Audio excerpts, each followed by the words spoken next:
मौलाना फजल रहमान साहब से मैं अगेन, क्योंकि वो बात बड़ी इंपॉर्टेंट है। मौलाना फजल रहमान साहब, आपने खुद कहा कि 3 फोर्सेज हैं जो कि इस वक्त स्ट्रीट पावर रखती हैं, उनमें एक वकला है, पीटीआई है और जेयूआईएफ है। मौलाना फजल रहमान साहब के बहुत से एतराज़ात पहले भी आते रहे हैं। अभी बैकडोर चैनल के हवाले से भी जब बात होती है तो वो कहते हैं कि भाई ये एक नया चैनल खुला हुआ है पीटीआई ने। So is there any backdoor channel open? देखिए ना, जो मुलाकात हुई आर्मी चीफ की, वो तो मैं उसको जी बैकडोर नहीं मानता। It was an open thing, वो तो मैं उसको बैकडोर नहीं मानता। बैकडोर कह रहे होंगे ना, और क्या बैकडोर होना? नहीं, इसके अलावा और कोई बैकडोर नहीं। देखिए, एस्टैब्लिशमेंट से बातचीत ही की बात है ना मौलाना का। अगर ये है कि एस्टैब्लिशमेंट से बातचीत इन्होंने हो रही है या कर रहे हैं, देखिए बैकडोर के बाद ही ये जो है वो मुज़ाकरात होते हैं ना इस तरह के, इसमें तो कोई दो राय नहीं है। जो मेरी नज़र में ये इंपॉर्टेंट नहीं है, इंपॉर्टेंट ये है कि आपको हेडवे नज़र आ रहा है कि नहीं आ रहा। आप देखें किस तरह से इमरान खान को जाली मुकदमों में सजाएं दी जा रही हैं। अभी भी अब प्रॉब्लम ये आ रहा है कि ये जो 9 मई के केसेस हैं, आप ज़रा किसी वक्त एक पूरा प्रोग्राम रखें, so I can bring you the all evidence जो वहाँ पे अभी आई है। आप उसमें हैरान हो जाते हैं कि ये किस तरह से ये चल रहे हैं मामला। मतलब ना कोई सर है ना पैर है, कि 3 लोग थे पुलिस वाले, उन्होंने अपना हुलिया बदला। वो आप जमान पाक का आपने ड्राइंग रूम देखा हुआ है खान साहब का? नहीं जी, अनफॉर्चुनेटली। अच्छा, वहाँ नहीं देखा वो तो। उसमें बेसिकली आप देखें कि वो अनफॉर्चुनेटली बनी गाला का भी नहीं देखा। अच्छा, चलिए इंशाल्लाह ताला दोबारा देखेंगे। उसमें ये हुआ कि उन्होंने कहा जी वो 3 बंदे हुलिया बदल के आए और वो ड्राइंग रूम में बैठ गए और उन्होंने सारी बातें सुन ली। ये तो एविडेंस है, पर बिल्कुल ही जिसका ना सर है ना पैर है ना वो कहीं हो। अच्छा, मुझे ये बताएं कि इमरान खान साहब ने आज कोई स्पेसिफिक मैसेज आज तो ज़्यादा उनकी, आज ज़्यादा तो खान साहब का था वो केपी के जो इश्यूज़ हैं उनके साथ काफ़ी तवील मीटिंग थी। आतिफ खान थे, शाह फरमान थे, जुनैद अकबर थे। फिर पंजाब में काफ़ी तवील मुलाकात थी, उसमें हाफिज़ फ़रद थे, अपना ये हमारे बच्चर साहब थे। पंजाब के तंजीम के ऊपर आलिया हमजा थी। दोबारा कुछ उसमें वहाँ भी चेंजेस आएंगी पंजाब? आलिया हमजा को आज जो है उन्होंने नॉमिनेट कर दिया, प्रेसिडेंट पंजाब। जी, प्रेसिडेंट पंजाब नहीं, उन्होंने तंजीम के ऊपर जो है, अच्छा, तंजीम साजी दोबारा से मतलब वर्किंग शुरू करेंगे। अली अमीन गंडापुर साहब के हवाले से क्या कोई तहफ़्फ़ुज़ात थे, एतराज़ात थे, या समझ में ये आया कि नहीं, he should focus on provinces governance issues? ये रीजन है सिर्फ बिकॉज उनका स्टाइल जरा थोड़ा सा वो एग्रेसिव है, वो उनको मजा आता है ये रोड पे चढ़े रहो, गंडासा पकड़ लो, बंदूक पकड़ लो, लेकिन ये अली अमीन गंडापुर साहब जो हैं, जो काम कर रहे हैं, जो उन्होंने जिस तरह से एस्टैब्लिशमेंट के साथ जो गुफ्तगू रही है, या जिस तरह से उनको बड़ा इंपॉर्टेंट काम उन्होंने जो है वो किया है, वो कंप्लीट कर लिया उन्होंने। अभी कंप्लीट तो नहीं हुआ। कंप्लीट तो होता ना कि जब उसके कोई रिजल्ट निकल आते, रिजल्ट नहीं आए ना उसके कोई, तो ये एतराज़ है उन पर? नहीं, एतराज़ उनका ये नहीं है। एतराज़ ये है मेरा ख्याल है कि जो पीटीआई की जो पार्टी है वो कह रही है कि इस सारे मामले में हम इग्नोर हो रहे हैं, और जो ऑर्गेनाइजेशन है वो नहीं उसको चला पाई। फिर इसीलिए अली अमीन ने कहा है कि आप प्रेसिडेंट जो है वो कोई और बदल लें। तो अब फिर उन्होंने जुनैद भी बहुत पुराने वर्कर हैं, जुनैद को लगाया।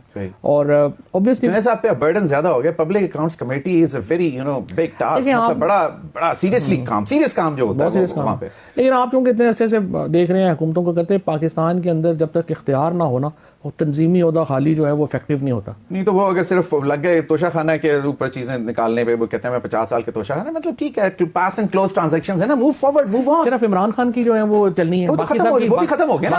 नहीं, वो तो बेल हो गई ना उसमें, वो खत्म हो गया। हाँ, ये भी खत्म हो जाएगा ना, तोशा खाना का ये जो चल रहा है ये भी खत्म हो जाएगा। तो this is a political slogan के तानू ही नहीं छटांगे। छटना तो खैर नहीं किसी ने उसको, वो कहते हैं ना कि I can forgive but will not forget. सही है। प्रॉब्लम है इसके जो लोगों के 1 लाख से ज्यादा छापा पड़ा है पंजाब में, और जिन लोगों के साथ जुल्म और ज्यादतियाँ हुई हैं, मैं तो देखता हूँ ना अडयाला में, कोट लखपत में, लोगों ने लिस्टें बनाई हुई हैं जिन्होंने ज्यादती की, जिन्होंने औरतों के साथ आके बदतमीजी की, बच्चों के साथ बदतमीजी की। देखिए, ये भूलेगा तो कोई नहीं। सही है, ठीक है, ये तो सीधी बात है। ये तो ठीक है, जब तक ताकत है, ताकत जब बदल जाएगी फिर उसके बाद दूसरा होगा। नहीं तो भूलना नहीं, लेकिन फॉरगिव कर देंगे आके? कहीं कर देंगे, कहीं नहीं करेंगे, कहीं मैग्नेनिमस होंगे कर देंगे, कहीं नहीं करेंगे।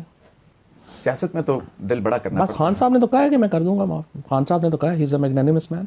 सही, उन्होंने कहा कि हम माफ कर देंगे, हमारा दिल इतना बड़ा नहीं है। तो मुज़ाकरात के हवाले से ये तो उस वक्त तक लेना जब तक हम बेबस हैं, कुछ कर नहीं सकते, तो हम बैठे हुए हैं। लेकिन जो ज्यादतियां हमारे साथ हुई हम भूलेंगे तो नहीं।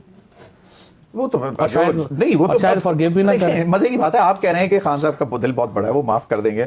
लेकिन जो इस वक्त पावर में बैठे हैं उनको तो सबसे बड़ा खौफ ये है, वो तो अगले रोज कहते हैं जी आ गया था, लो जी सारे टंग दे। मतलब राना सनाला था कि आप क्या चाहते हैं कि उनको हम छोड़ दें और उसके बाद फिर वो हम सबको टांग दें। देखिए, बात यह है कि आपने सोसाइटी को डिवाइड कर दिया ऊपर से लेकर नीचे तक। इसको कैसे ब्रिज करेंगे, खत्म कैसे? इसको ब्रिज करने के लिए एक बड़ी सीरियस एफर्ट चाहिए, और वो सीरियस एफर्ट हुकूमत की तरफ से नज़र नहीं आ रही। आप देखें अभी भी वही है, छापे पकड़ लो, मार लो। आज वो मेजर ताहिर सादिक साहब की जो छोटी बेटी हैं, अब देखिए उनका पॉलिटिक्स से कोई ताल्लुक नहीं है, उनको अरेस्ट कर लिया। अब ठीक है, मेजर ताहिर सादिक साहब इस वक्त हैं, लेकिन वो बड़े घर के आदमी है, बड़ा आदमी है, तो कितने कैसे भूलेगा, पता नहीं। नहीं, but the thing is that कि ये तलखियां इनको कम कैसे करना तलखियां है? जिन्होंने कम करनी है, हुकूमत तो सारा इल्जाम जो है वो डालती है सोशल मीडिया पे, और सोशल मीडिया में you are very powerful, your PTI is very strong, वो कहते हैं कि जी वहां से शुरू होती हैं चीजें तो फिर वो तलखियां बढ़ती जाती हैं। पहले जो उन लोगों को पकड़ा है, मारा है, बर्बरियत फस्तायत का मुजाहरा किया है, सोशल मीडिया भी सच्ची बात तो यह है कि उन तलखियों की वजह से तल्ख है ना। अगर एक ओवरऑल सोसाइटी में आप नीचे लेके आते हैं, जलती पे तेल छिड़क रहा है ना इस वक्त, उसको कैसे कंट्रोल किया? लेकिन उसमें भी 2-3 ग्रुप्स हैं। एक तो ग्रुप्स हैं जो सेपरेटिस्ट के ग्रुप्स हैं। सेपरेटिस्ट तो चाहते हैं पाकिस्तान में तलखियां बढ़ें, वो तो चाहते हैं मामलात और ख़राब हो। ये टाइप लोग जो बातें करते हैं या चीज़ें बनाते हैं, पैसे भी बना रहे हैं, और वो पाकिस्तान में इस तरह नफरतें बढ़ाने में भी लगे हुए हैं, इदारों के खिलाफ नफरतें बढ़ाने में लगे हुए हैं। फिर दूसरा ग्रुप है जो बरह रास्त जातियों का निशाना बना है, वो अपनी जातियों का बदला ले रहा है, वो स्प्रेड कर रहा है। और एक तीसरा ग्रुप है जो कि ये समझता है कि जो इस वक्त हालात हैं उसमें मेरे पैसे बन रहे हैं, क्योंकि एक इकॉनमी आपने क्रिएट कर दी है क्रिटिसिज्म के ऊपर। तो ये 3 डिफरेंट ग्रुप हैं और इन तीनों को उस तरह से टैकल करने की ज़रूरत है, जो कि ज़ाहिर है कि हो नहीं रहा।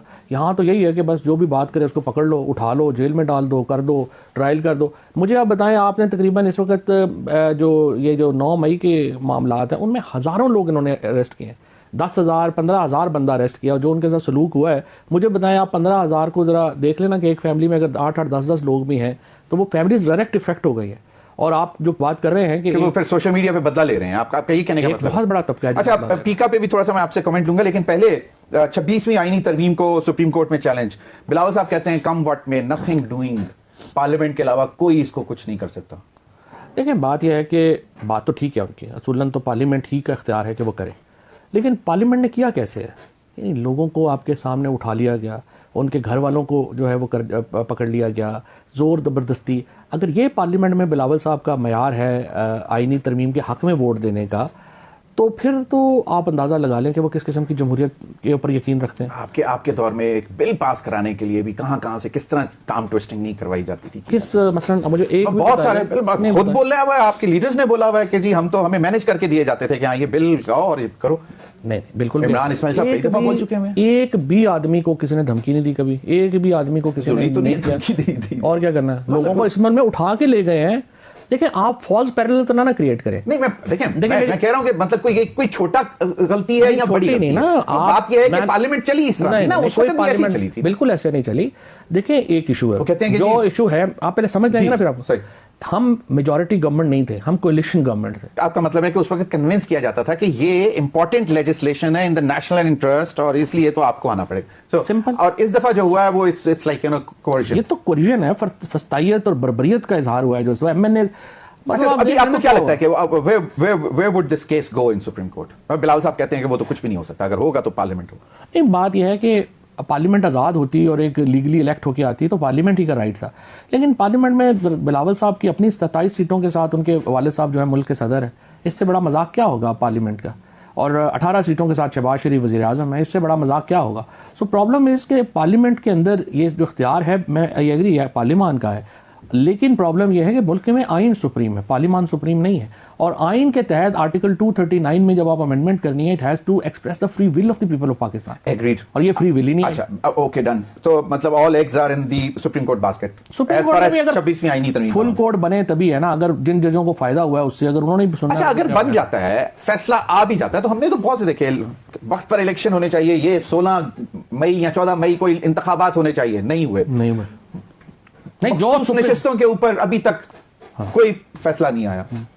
तो ये चीज तो मैं आपको बताता हूं जो आप कह रहे हैं। नहीं, तो फिर इसका मतलब अगर आप कह रहे हैं कि पार्लियामेंट पावरफुल नहीं है, पार्लियामेंट कुछ भी नहीं करने देती सुप्रीम कोर्ट के फैसला आने के बाद, तो फिर मैं आपसे अर्ज यही कर रहा हूं कि मैंने जब आपको कहा कि जजों की ये हालत है, आपने कहा ये ना कहें। नहीं, बात यह है कि एक सुप्रीम कोर्ट की एक मतलब अगर साख है तो उसको रहना तो चाहिए ना। मुझे आप बताएं, क्या अभी आपने जो बताई हैं बातें, जो सुप्रीम कोर्ट अपने हाई कोर्ट के जजेस का तहफ़्फ़ुज़ नहीं कर सकी, जो सुप्रीम कोर्ट अपने एंटी टेररिज्म के जजेस का तहफ़्फ़ुज़ नहीं कर सकी, उनकी कोर्ट के ऊपर फायरिंग हो गई, उनके लोगों को घरों से उठा लिया गया, सुप्रीम कोर्ट खामोश रही, हाई कोर्ट खामोश रही। अब इसकी वजह से आज सुप्रीम कोर्ट की क्या हैसियत रह गई है? प्रॉब्लम यह है कि इदारे जब तक अपना काम नहीं करेंगे, आइन को, इस वक्त प्रॉब्लम क्या है पाकिस्तान का? प्रॉब्लम पाकिस्तान का यह है कि जो हमारे आइन के फंडामेंटल राइट्स का चैप्टर है वो सस्पेंड पर हुआ पड़ा है, और जब तक वो बहाल नहीं होता तो ना सुप्रीम कोर्ट फंक्शनल है, ना पाकिस्तान के अवाम के हकूक फंक्शनल है, ना पार्लियामान फंक्शनल।